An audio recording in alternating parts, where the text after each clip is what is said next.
How you guys doing? So I finally done the welding on one of these, and that's how it looks. And everything went together pretty good. Here's the wood spacers that I used.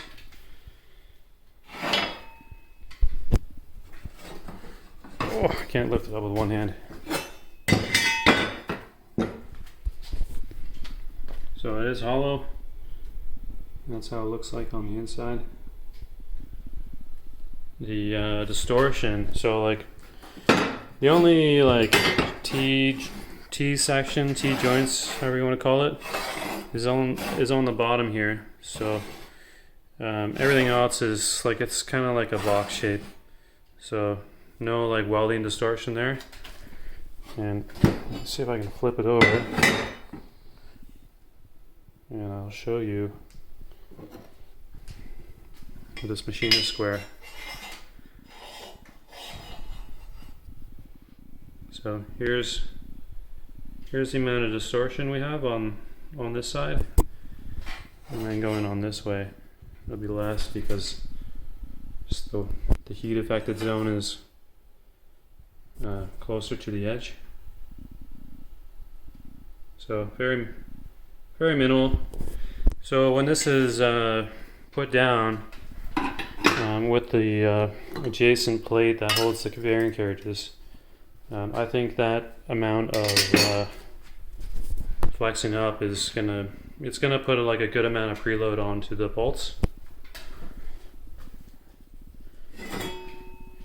So I have to weld the next one now. And so the way I do this is I start by tack welding the box around this one. And so I got the two sides, the front, and then this back one, and I tack those in place. It's all like having it all held together with clamps, and that just makes it a real bitch to get out after, but it's fine. So what I do is take a 2x4 and just smack the hell out of it and get it out so it'll slide out this way. And then after that, it's a matter of I get these two plates on. So I get this one on first, and yeah, go through with the machinist square and just pretty much just get everything square. So like on this one, I had to adjust things as I was going to make sure that the plates, like this plate is perpendicular here, and same with this one, perpendicular here, and then also on the bottom. So like I had to just adjust. I don't remember which way I had to do it, but get it so this whole thing is lined up and going true vertical. So yeah, have to build a new one. Oh, another one, and I think I'll probably record some of the steps involved. I don't think I'm gonna go crazy and try and record all the welding. It's just I don't have the time and energy right now. I have the plates over here, some of them. So all this stuff it's been cleaned off and it's been washed. It's in pretty good shape. I'm gonna have to take a wire wheel, or probably a flap wheel, and just clean up some of these edges and get like just knock off the final remainder of the mill scale and the small little bit of rust on it. When I was welding this top plate, so I had it horizontal, something like this, and I'm welding this thing, and I have the door open and I have the garage open, and there's like no wind, but as I'm going, all of a sudden I hit, I think it was right here, I'm going along, and then I hear it just like explodes in me because a gust of wind comes and blows my argon away. So screwed the hell out of that. Also right here, so I had to do a bunch of grinding to grind out all the crap after and re-weld those sections. You can see there a couple little pieces of snot that I couldn't get at. But yeah, I'm gonna throw some paint on this after. Probably I might even grind these welds here flat and just to make it all nice and smooth before I paint, especially on this side. It's not the greatest welding, but it'll do the job.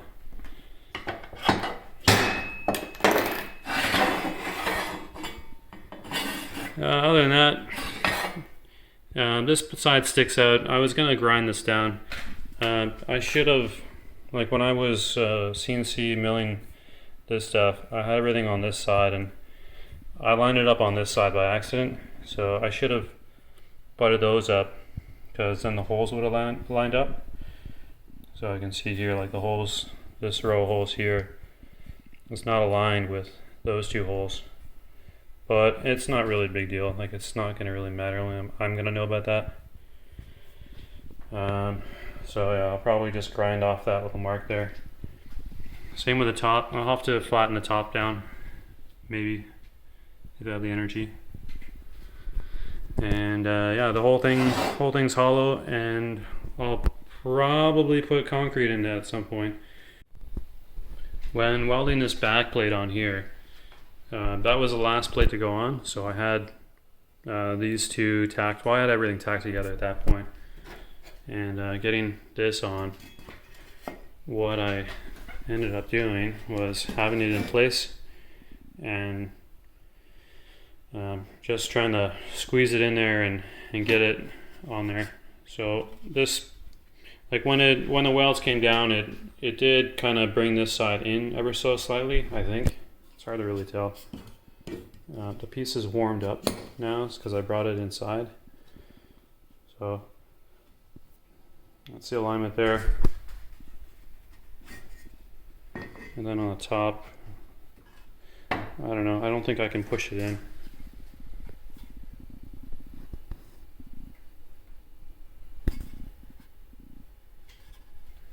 Then on the back here, it's the same. So it'll fit snugly in the bottom, and then it can come up. It doesn't really matter. This piece is kind of too big anyway, ever so slightly. If I bring it over to the CNC machine, let me see if I can do this. I'll put the phone down.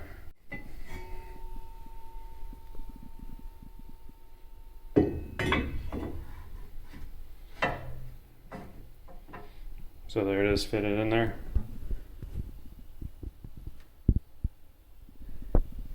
And from my previous video, the center here of this beam is the widest, so it should probably, like, it's gonna flex somewhere. So it'll be a nice snug fit when this goes on. Let's see if I can get it out.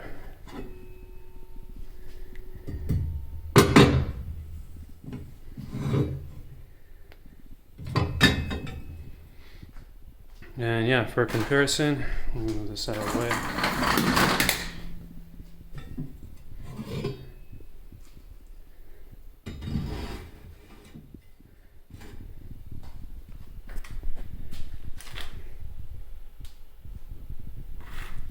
So yeah, that's going to be replacing this single riser here. And there will be a corresponding plate that the bearing carriages ride on, and then it'll come out the side here, and then the ball screw nut and the ball screw and everything will be flipped down there. Okay, this is the first setup and the most crucial, because I got to get everything lined up. So yeah, tack this together and then work on the back side. Okay, so it's tacked together on this side. So we got 6 on there, and we got 4 on here. And because the weld shrinks, this piece of wood is now in there really good. So it's going to take some hammering to get out. Looks like it's a little burnt on the bottom.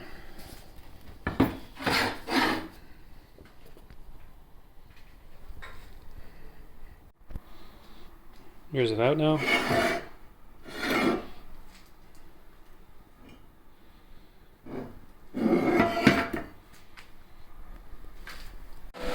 Okay, here's with the tacks and these two pieces. So I've gone around and Put some nice big tacks.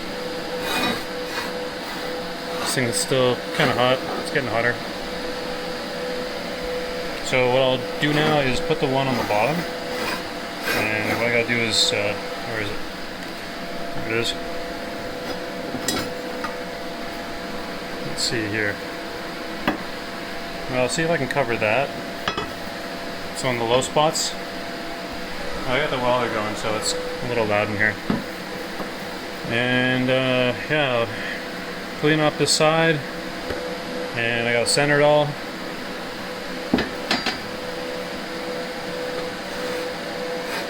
And then next, eventually, I'll have to grind this big chunk up. Okay, I'm just waiting for the TIG torch to cool down, because it's just kind of overheating. It's too hot to hold. So here's how things are looking, and I just have to keep on making my way around back there. So once I go around the perimeter, then I will go and do these ones here. And we'll do the back one as well. And then the box shape is done, and then I'll go in and do these ones here. It's got a nice blue color to it. And see how it looks on the bottom. There's the colors.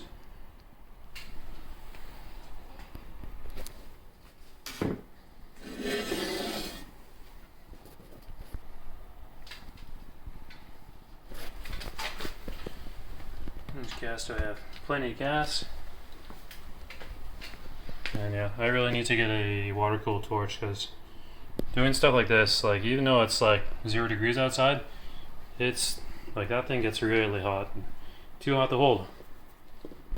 Alright, so I just finished for the day, and this one is now fully welded, minus this plate. So this plate will go on the back, and I will have to grind that flat there, that protrusion. And this thing is just extremely hot, so I'm not going to touch it and move around. And yeah. Hey, so it's the second day, and I've just finished welding this one. I think where I left off, I just had to weld the back. So it's on there now, and I've taken a wire wheel just to clean up a bit of the oxides and stuff on everything. And yeah, I got 2 of them now.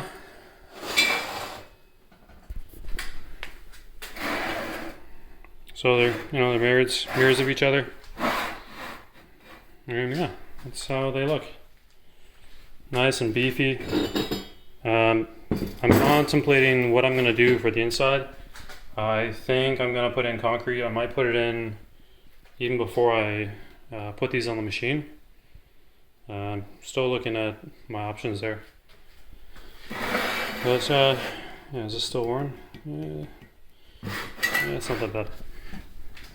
I think this one welded better second time around. The welds on this one are, I think they're alright, but I think these ones are better.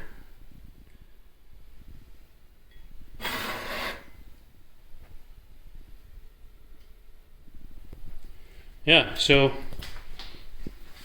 next thing to do is to weld the plates where these fit onto. So it's pretty simple. It's a matter of just cutting some of this flat bar. I believe I got to use the thicker stuff here, the 5 inches, I think, something like that. And yeah, it's just gonna be like a bracket that kind of comes out and kind of goes down to the side. And yeah, I might record that, I might not. But yeah, that's the end of this video. Yeah, another one of those big things where good to make progress on this stuff. Once these are on the machine, it should be a big improvement to the rigidity of the y-axis. Not only the fact that it's going to be dual bearing carriages, but just how rigid this whole setup is.